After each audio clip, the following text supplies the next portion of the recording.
Hello students, today we discuss about the cell organelles or cytoplasmic organelles या कोशिकांग अथवा कोशिका द्रव्य। कोशिकांग क्या होते हैं कि जो कोशिका होती है उस कोशिका में उपस्थित अंगों को कोशिकांग कहते हैं।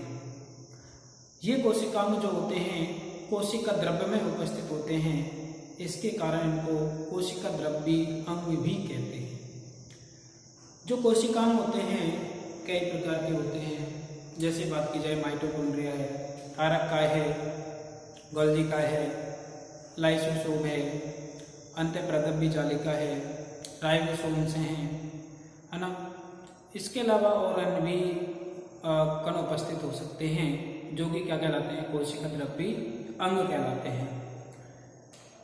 दोस्तों, जो आज का हमारा टॉपिक है वो है उन कोशिकाओं में पहला है हमारा माइटोकॉन्ड्रिया। यह माइटोकॉन्ड्रिया भी कोशिका में कोशिकांगों के रूप में पाया जाता है। यह माइटोकॉन्ड्रिया कोशिका का एक महत्वपूर्ण अंग होता है जो कोशिका में बहुत ही महत्वपूर्ण कार्य करने के लिए जिम्मेदार होता है। जो ये माइटोकॉन्ड्रिया है, माइटोकॉन्ड्रिया अंग्रेजी भाषा का शब्द है जो कि ग्रीक शब्द है। कैसा है? ग्रीक वर्ड है। माइटोकॉन्ड्रिया कैसा है? ग्रीक वर्ड है जो दो शब्दों से बना है, माइटो प्लस कॉन्ड्रियो। माइटो प्लस कॉन्ड्रियो। माइटो का मतलब होता है, ठीक है, माइटो का मतलब क्या होता है? धागे समान।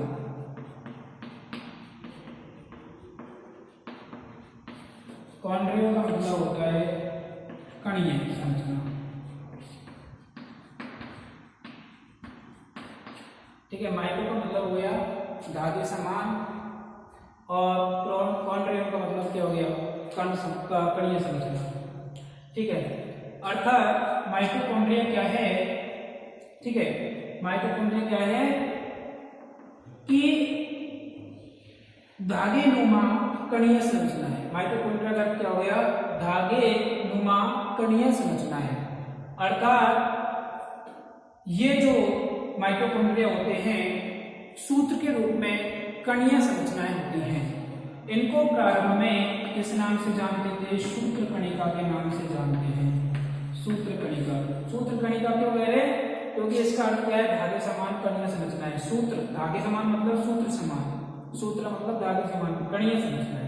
इस वजह से इसको दूसरा नाम क्या कहते हैं? सूत्र कणिका भी कहते हैं। ठीक है, जो ये माइटोकॉन्ड्रिया शब्द है, इस शब्द का देने का श्रेय जो माइटोकॉन्ड्रिया शब्द वेंडा द्वारा दिया गया था। किसके द्वारा दिया गया? वेंडा के द्वारा दिया गया। ठीक है, जो वेंडा के द्वारा माइटोकॉन्ड्रिया शब्द दिया गया था। ठीक है, और कॉलिकर एक साइंटिस्ट थे, इसी में कौन थे? कॉलिकर। कॉलिकर ने इसको सार्कोसोम नाम दिया। कॉलिकर ने क्या नाम दिया? सार्कोसोम नाम दिया। इन माइटोकॉन्ड्रिया को कॉलिकर ने क्या नाम दिया था? सार्कोसोम नाम दिया था। और एक साइंटिस्ट था नास ने इस माइटोकॉन्ड्रिया में डीएनए की उपस्थिति को देखा था। ठीक है, तो इस तरह से जो है इसके बारे में थोड़ा सा जानकारी है। फ्लेमिंग ने इसको जो है फाइला नाम दिया था। एक फ्लेमिंग साइंटिस्ट थे, फ्लेमिंग ने माइटोकॉन्ड्रिया को क्या नाम दिया? फाइला नाम दिया। फिला, जिसको फिला भी कह सकते हैं। ठीक है, जो ये माइटोकॉन्ड्रिया होता है, माइटोकॉन्ड्रिया युक्त सभी प्रयोगरत कोशिकाओं में पाया जाता है। यदि हम इसके डिस्ट्रीब्यूशन की बात करें, डिस्ट्रीब्यूशन यानी वितरण, तो माइटोकॉन्ड्रिया जो होता है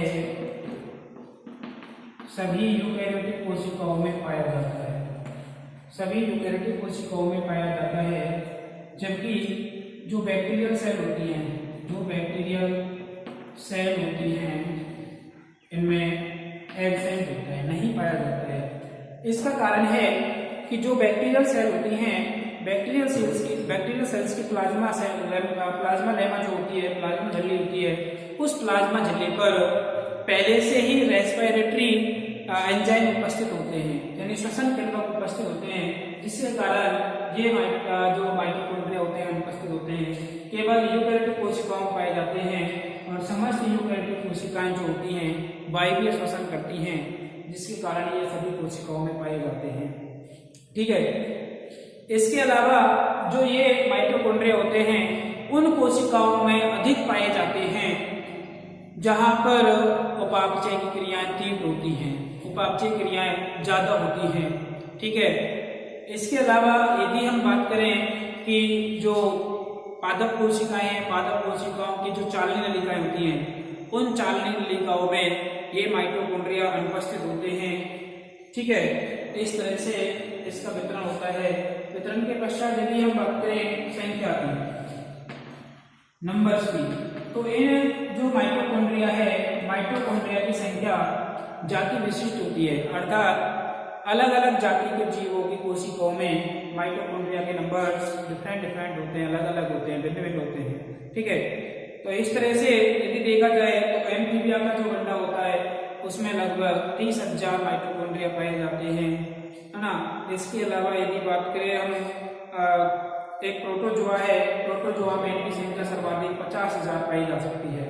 ठीक है, और यदि इसके हम साइज एंड शेप की बात करें, माइटोकॉन्ड्रिया के साइज और शेप की बात करें तो इसका साइज और शेप भी क्या होता है, भिन्न प्रकार का होता है। यह कण समान या शाखा समान, वृत्ताकार इत्यादि प्रकार का हो सकता है। और इनका जो आकार होता है जनरली 0.2 से 7 माइक्रोन तक हो सकता है, 0.2 माइक्रोन से 7 माइक्रोन तक हो सकता है। इनका आकार कितना हो सकता है, 0.2 माइक्रोन से 7 माइक्रोन तक हो सकता है। सबसे छोटे आमाप के जो माइटोकॉन्ड्रिया होते हैं यीस्ट में पाए जाते हैं।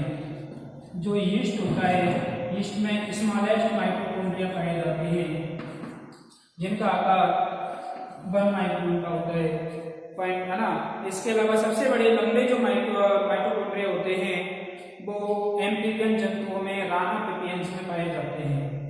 इसमें पाए जाते हैं राना में, यानी एम्फीबियन जंतु है राना, जिसमें ये सर्वाधिक लंबे होते हैं, तो 30 से 40 माइक्रोन के लंबे हो सकते हैं। ठीक है, इस तरह से इनका साइज एंड शेप पाया जाता है।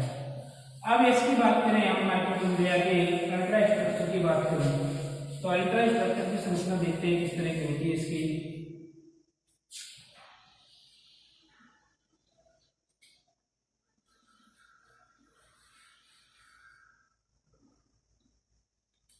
यह माइटोकॉन्ड्रिया की बाहरी झिल्ली होती है, इसके अंदर क्या है, आंतरिक झिल्ली उपस्थित होती है।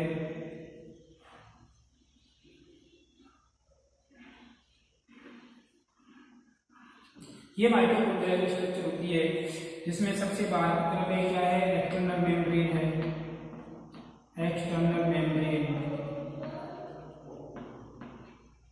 इसको हम सी साइड भी कह सकते हैं, सी साइड, क्योंकि एक्सटर्नल मेम्ब्रेन जो होती है किससे जुड़ी होती है, साइटोप्लाज्म से जुड़ी होती है। और ये इनर मेम्ब्रेन है, आंतरिक झिल्ली है, इनर मेम्ब्रेन।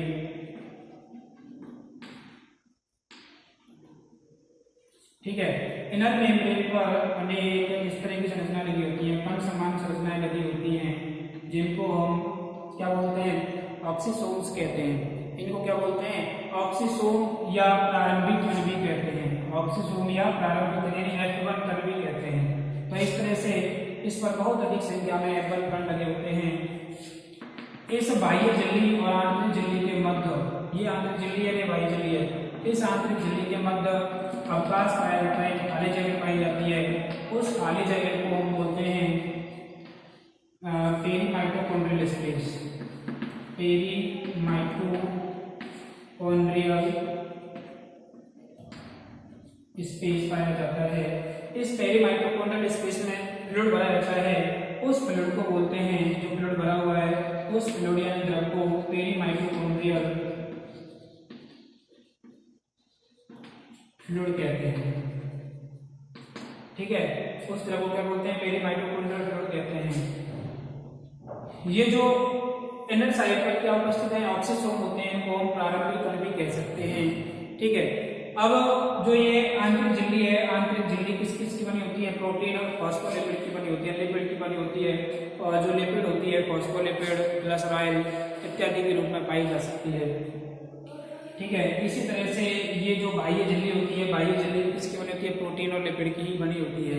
ठीक है, जो आंतरिक झिल्ली होती है, यह आंतरिक झिल्ली सभी जो उपापचय पदार्थ होते हैं, उन सभी उपापचय पदार्थों के लिए परमेबल होती है, पारगम्य होती है। ठीक है, ये ऑक्सीसोम जो होते हैं, इन ऑक्सीसोम को F1 कण यानी कि प्रारंभिक कण भी कहते हैं। ये जो F1 कण होता है, F1 कण की संरचना इस तरह दी जाए तो इस तरह की संरचना होती है, जिसमें सबसे ऊपर की ओर क्या होती है, टोपी समान संरचना होती है। इस टोपी समान संरचना में एक एंजाइम पाया जाता है जिसका नाम होता है एटीपी सिंथेटेज। इसका कौन सा एंजाइम प्रस्तुत होता है, एटीपी सिंथेटेज होता है। इसके नीचे ये क्या होता है, इसका एक तरह से ग्रीवा वाला भाग होता है, इसको क्या बोलते हैं, ग्रीवा भी कह सकते हैं, और नीचे ये आधार होता है। आधार को हम F0 कण भी कहते हैं। आधार को क्या बोलते हैं, F0 कण। जो ये प्रारंभिक कण है, ये प्रारंभिक कण जब इलेक्ट्रॉन परिवहन तंत्र की इलेक्ट्रॉन परिवहन की क्रिया का अध्ययन करते हैं, तो उस दौरान ये क्या करते हैं, प्रोटॉन्स को एक स्थान से दूसरे स्थान पर ले जाने का कार्य करते हैं। अर्थात जब क्रेब्स चक्र और पढ़ते हैं हम, क्रेब्स चक्र के दौरान NAD और FADH2 बनते हैं, NADH2 और FADH2 बनते हैं, तो उस दौरान जो प्रोटॉन के रूप में हाइड्रोजन आयन प्राप्त होते हैं, उन हाइड्रोजन आयन से स्थानांतरण में, यानी कि कोशिका द्रव्य से माइटोकॉन्ड्रिया के अंदर और माइटोकॉन्ड्रिया से सी साइड की तरफ और सी साइड से एन साइड की तरफ ले जाने का कार्य करते हैं, जो F0 कण जोड़ते हैं। जब ये F0 कण ऊपर की तरफ घुंडी समान संरचना को होते हैं, तो एटीपी सिंथेटेज एंजाइम की उपस्थिति में वे प्रोटॉन एटीपी का संश्लेषण कर लेते हैं। ठीक है, तो इस तरह से इसकी जो होती है अल्ट्रा स्ट्रक्चर होती है। और इसका रासायनिक संगठन की बात करें यदि हम, तो माइटोकॉन्ड्रिया का जो रासायनिक संगठन होता है, रासायनिक संगठन में प्रोटीन पाई जाती है, फॉस्फोलिपिड पाई जाती है, इसके अलावा कई प्रकार के मिनरल्स पाए जाते हैं, अकार्बनिक तत्व और कार्बनिक तत्व सभी प्रकार के पाए जाते हैं, जैसे सोडियम है, पोटेशियम है, कैल्शियम है, मैग्नीशियम है इत्यादि, ये अकार्बनिक तत्वों के रूप में पाए जाते हैं। तो इस तरह से इसका माइटोकॉन्ड्रिया का जनरली रासायनिक संगठन होता है। ठीक है, आगे यदि हम बात करें तो जो माइटोकॉन्ड्रिया है, माइटोकॉन्ड्रिया किसके रूप में कार्य करती है, माइटोकॉन्ड्रिया के कार्य। तो माइटोकॉन्ड्रिया के जो कार्य होते हैं, कार्य पहला होता है शक्ति गृह के रूप में, यानी कि पावर हाउस के रूप में। तो ये माइटोकॉन्ड्रिया जो होती है कोशिकाओं के लिए ऊर्जा प्राप्ति का या ऊर्जा जो है ऊर्जा का सबसे अच्छा कोशिकांग होता है, इसलिए से इसको क्या बोलते हैं, माइटोकॉन्ड्रिया कोशिका का शक्ति गृह भी इसको कहते हैं। दूसरा इसका फंक्शन होता है ऑक्सीकरण में। दूसरा इसका फंक्शन क्या होता है, ऑक्सीकरण। अब जो माइटोकॉन्ड्रिया है, माइटोकॉन्ड्रिया विभिन्न पदार्थों के ऑक्सीकरण द्वारा क्या करती है, ऊर्जा का निर्माण करती है। और ऑक्सीकरण में क्या क्या घटना होती है, तो ग्लाइकोलाइसिस की घटना होती है, जिसको आप पढ़ चुके हो, ग्लाइकोलाइसिस की घटना होती है, क्रेब्स चक्र की घटना होती है। इसके अलावा तीसरा होता है इलेक्ट्रॉन परिवहन श्रृंखला की क्रियाएं होती हैं। ठीक है, इस तरह से ऑक्सीकरण में सहायक होती है। इस तरह से माइटोकॉन्ड्रिया के कार्य होते हैं। यदि हम इससे पहले हम किसकी बात कर रहे थे, F1 कण की बात कर रहे थे, तो जो F1 कण की झिल्ली होती है, इस F1 कण की झिल्ली पर 4 कॉम्प्लेक्स पाए जाते हैं। कितने पाए जाते हैं, 4 कॉम्प्लेक्स पाए जाते हैं। उन कॉम्प्लेक्सेस में देखिए कौन कौन से कॉम्प्लेक्स पाए जाते हैं। एक तो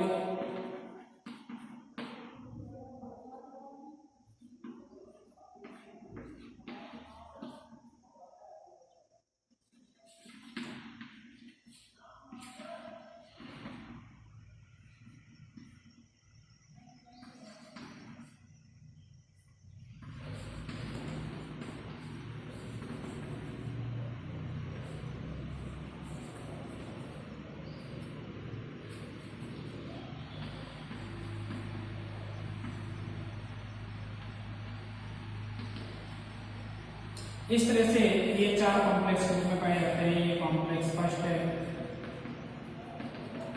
ये कॉम्प्लेक्स सेकंड है,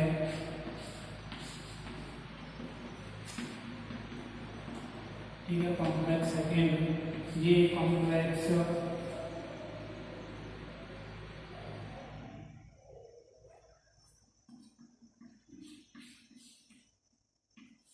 ये कॉम्प्लेक्स थर्ड है और ये कॉम्प्लेक्स फोर्थ। ठीक है, इस तरह से जो L1 कण होता है, L1 कण में 4 कॉम्प्लेक्स पाए जाते हैं। ये कॉम्प्लेक्सेज प्रोटॉन और इलेक्ट्रॉन के स्थानांतरण में सहायक होते हैं। जब इलेक्ट्रॉन परिवहन तंत्र पढ़ते हैं अपन, तो इस इलेक्ट्रॉन परिवहन तंत्र में ये चारों कॉम्प्लेक्स की उपस्थिति में ही ये एटीपी सिंथेसिस के द्वारा एटीपी का संश्लेषण करने में सहायक होते हैं। तो ये यूबीक्विनोन है और साइटोक्रोम सी है, ये दोनों ही मोबाइल कंपोनेंट कहलाते हैं, यानी कि चालक तत्व कहलाते हैं। जो यूबीक्विनोन होता है फर्स्ट कॉम्प्लेक्स और सेकंड कॉम्प्लेक्स के मध्य मोबाइल कंपोनेंट के रूप में कार्य करता है, और साइटोक्रोम सी कॉम्प्लेक्स थर्ड और फोर्थ के मध्य किसके रूप में कार्य करता है, मोबाइल कंपोनेंट के रूप में कार्य करता है। तो इस तरह से ये माइटोकॉन्ड्रिया के बारे में थोड़ा सा अध्ययन आपने किया। जो है आप इसकी विस्तृत जानकारी जो है आपको नोट्सों में देख लीजिएगा। नोट्स आपको जो है गूगल क्लासरूम ऐप पर भेज दिए गए हैं। ठीक है, थैंक यू।